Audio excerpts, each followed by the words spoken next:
So we've now mounted, we've taken out our mounting stabilizer, we put it up to cast, we're ready to open this up. We'll take out our bite record.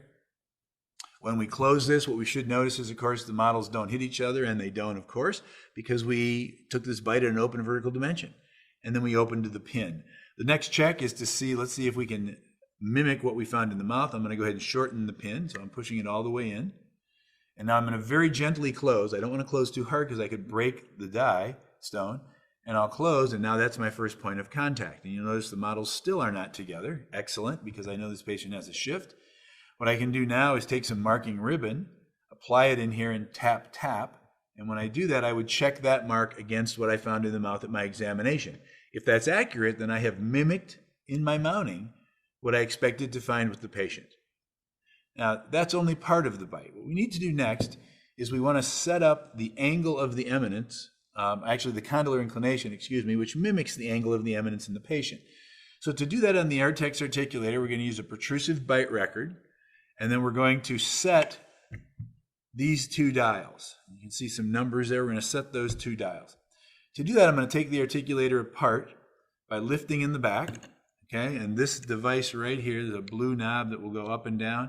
That's going to open or close the lock. There, I've just opened it. I was able to lift this apart.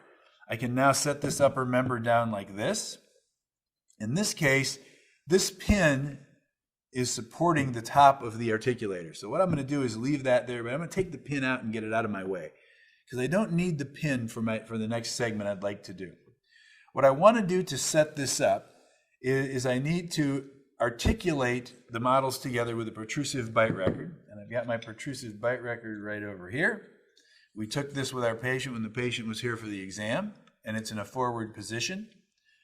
On the artex, you need your little screwdriver. It's actually an Allen wrench driver.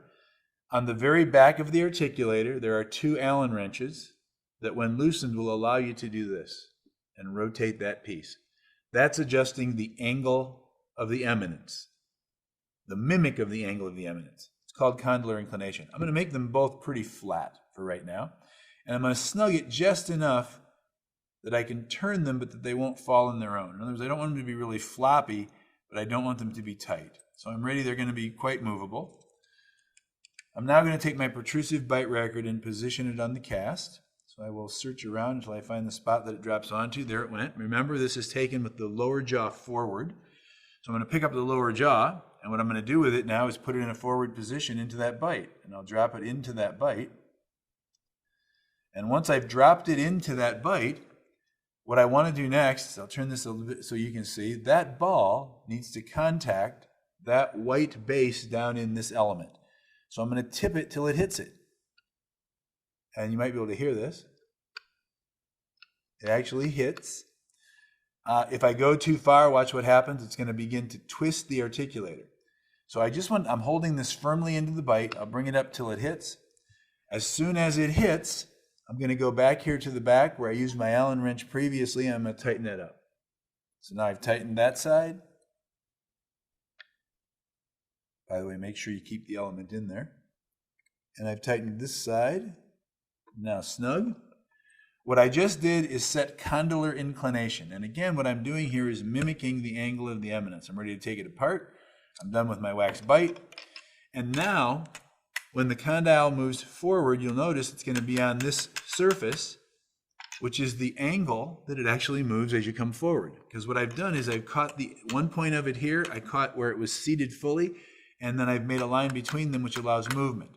So what I can do now, if I close the articulator, and this is open, I can now settle the patient into maximum intercuspal position, and you'll notice there's first point of contact, they're touching. Now as we close, all of the teeth hit.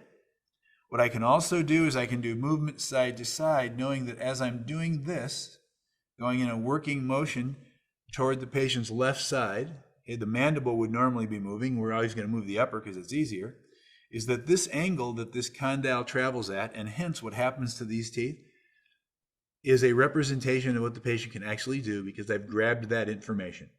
What I'm now ready to do is do a complete analysis of the occlusion and the function, and maybe begin to make a plan for this patient.